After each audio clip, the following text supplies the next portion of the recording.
जोगी जी, एक प्रश्न है कि ये जीवन एक लूप है, सब लूप में घूम रहे हैं और जो हमारा दिमाग, हमारी बॉडी है, वो इस तरह से डिज़ाइन है कि वो इसमें घूमते रहना चाहती है। तो क्या करें, अपने आप को किसी सार्थक काम में लगा दें, क्योंकि दिमाग को कुछ ना कुछ चाहिए, या फिर शांत रहते हुए मन की गतिविधियों को देखें। जब तुम बोलते हो सार्थक काम में लगा दें, है ना, तो सार्थक काम में लगा देना, ये तुम्हें पता कैसे चलेगा कि मैंने अपने जीवन को सार्थक काम में लगा दिया? क्योंकि यदि वो सार्थक किसी और ने बताया तुमको कि देखो ये काम सार्थक है, तो फिर तो वो लूप का ही पार्ट हो अभी तुम। क्योंकि पहले भी तुम जो चीजें कर रहे थे सार्थक मानकर, वो सब लूप का ही पार्ट थी। तो सार्थक को समझने के लिए भी शांत होकर मन की गतिविधियों को देखना पड़ेगा, शांत होकर स्वयं को समझना पड़ेगा कि सार्थक माने क्या, है ना। अभी तक जो तुमने किया उसे समझना पड़ेगा, अभी जो तुम कर रहे हो इसे समझना पड़ेगा। फिर स्वयं की समझ से जब तुम्हें सार्थक समझ में आएगी क्या होता है, तभी तो तुम सार्थक में खुद को लगा पाओगे, तभी तो वो लूप से निकलना होगा। और सार्थक में लगा देना ही लूप से निकलना होता है। सार्थक को समझकर सार्थक के लिए समर्पित हो जाना ही लूप से निकलना होता है। सार्थक मतलब क्या, ये तो जीवन का उद्देश्य है ना, कि सार्थक मतलब क्या। सार्थक शब्द को इतना आदमी ने वो बना दिया है, इतना ऐसे सहज ले लिया है कि सार्थक तो कुछ भी होता है। सार्थक काम में लग जाओ। सार्थक काम क्या है? कुत्ते बचाओ, कुत्ते बचाओ, भूखे नंगों को खाना दो, खाना दो, वीडियो बनाओ, इसका वीडियो बनाओ, डालो, ये सार्थक काम है। लोगों को भी इसमें लगा दो। सार्थक काम क्या है? क्या है सार्थक काम? किसी गरीब की बेटी की शादी करा दो, ये सार्थक काम कर दिया तुमने। सार्थक काम क्या है? खाना खिला दो किसी को, कपड़े दे दो किसी को। ये क्या है? ये सार्थक काम मतलब जो मेरे को लगता है कि जो कोई मेरे साथ आके कर दे वो दूसरे के साथ कर दो, ये सार्थक है। नेता क्या करते हैं सार्थक काम के? दारू बांटते हैं, दारू बांटो, जो बेवड़े उनको दारू पिलाओ, सार्थक काम नहीं हो गया? और बेवड़े के लिए तो ये चाहिए, उसको दारू चाहिए। उसने बोला वाह यार क्या सार्थक। अभी हम सुन नहीं रहे थे कल वो कवि उसमें कि महिलाओं को सिलेंडर बांट रहे हो तो पुरुषों को भी ब्लेंडर बांटो, है ना। तो वो भी चाह रहे हैं, मतलब ये सार्थक की परिभाषा समझनी पड़ेगी आपको, सार्थक को जानना पड़ेगा आपको। और सार्थक तो महादेव ही है, ऊंचे तो वही है, ऊंचा काम महादेव का काम। तो पहले महादेव को जानना पड़ेगा कि वो कौन है, तभी तो आपको समझ में आएगा उनका काम क्या है। तो महादेव को जानना मतलब क्या? स्वयं को जानना। पहले महादेव को ढूंढने के लिए मैं जो महादेव को ढूंढना चाहता हूं उसको ढूंढूंगा कि कौन है ये जो महादेव की खोज में लगा है, तो कौन है ये जो सार्थक को ढूंढना चाहता है। तो हम सिर्फ काम के आगे सार्थक नहीं लगाते, हम हर चीज के सामने ऊंचाई और सार्थकता लगाते हैं, है ना, हर चीज के आगे। क्या आप काम सार्थक करना चाह रहे हो लेकिन खाना निरर्थक खाना चाहोगे क्या? हर चीज को आपको ऊंचाई देना है ना, जीवन को भी ऊंचाई देना, जीवन ही सार्थक जीना चाहोगे ना आप पूरा। तो सार्थक को समझने के लिए, सार्थक ऊंचाई को जानने के लिए भी पहले ये जानना पड़ेगा कि ऊंचाई को ढूंढ कौन रहा है। ये ढूंढने वाले को ढूंढना पड़ेगा। फिर जब, क्योंकि वो आगे का स्टेप है, सार्थक काम करना आगे का स्टेप है। वो तो तब है जब सार्थक का पता चल जाए, फिर काम भी मिल जाए, फिर हम सार्थक काम में लग जाएं। वो तो पहले करना कौन चाहता है ये नहीं, वो तो हमें पता है कौन करना चाहता है। मैं करना चाहता हूं। कौन है मैं? तो अभी एक बुद्धिजीवी से हैं, वो बोल रहे थे कि मैं तो जहां जाता हूं वहां होता ही हूं ना। मेरे ये क्या होता है, मेरे को ढूंढना, मेरे को ढूंढना, ये तो समझ ही नहीं आता है मुझे। मैं बड़ा सीधा समझने वाला आदमी हूं, जहां मैं जाऊंगा मैं तो रहूंगा ही।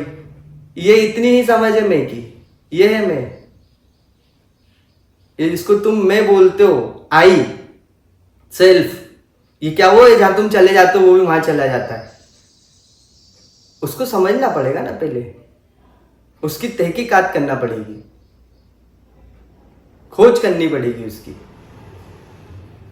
कि ये जब आई निकल के आता तो क्या बॉडी बोल रही है, क्या ये मान्यताएं बोल रही हैं? मान्यताएं तो बदलती बिगड़ती रहती हैं। और अगर ये बॉडी बोल रही तो क्या बॉडी का इतना बड़ा उद्देश्य हो सकता है क्या? ये तो जड़ है।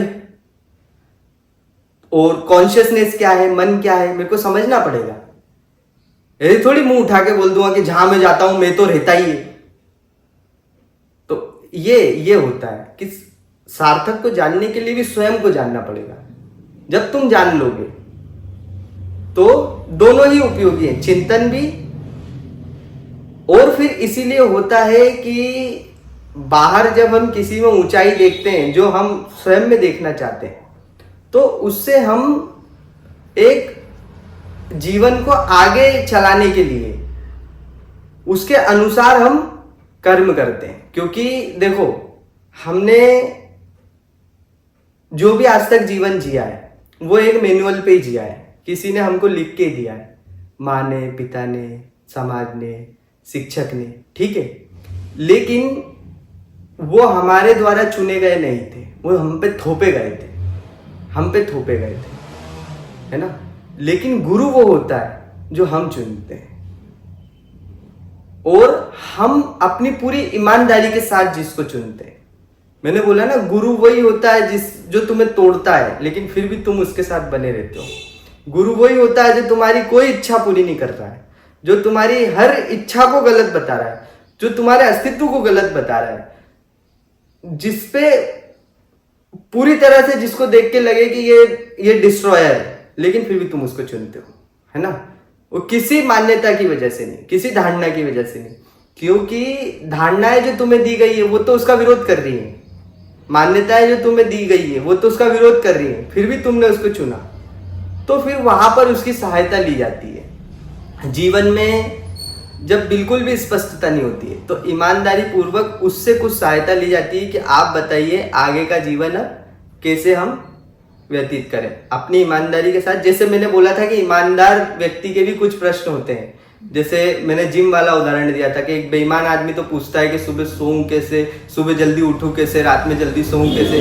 और ईमानदार व्यक्ति अपनी सारी 100% देने के बाद भी यदि रिजल्ट नहीं आते तो वो वहां पे पूछता है, तो फिर वहां उसका आपको गाइडेंस अनिवार्य हो जाता है कि ठीक है, अब आप बताइए कि किस तरह से मुझे आगे का जीवन जीना चाहिए और किस तरह से मैं अपनी ये जो स्वयं को जानने की यात्रा है इसको कंटिन्यू करूं, है ना।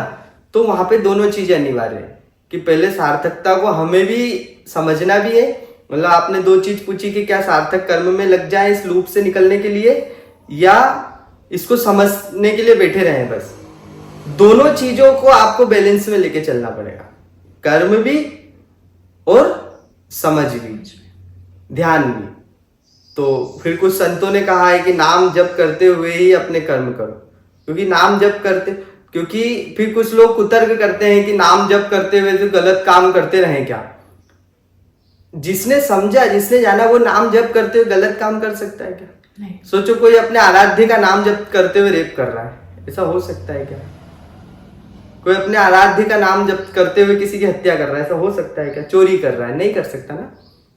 तो ये कुतर्की लोग होते हैं जो बोलते हैं नाम जप ऐसे, तो फिर नाम जप करते हुए हम कुछ भी गलत काम करते रहेंगे तो क्या उससे जीवन बदल जाएगा?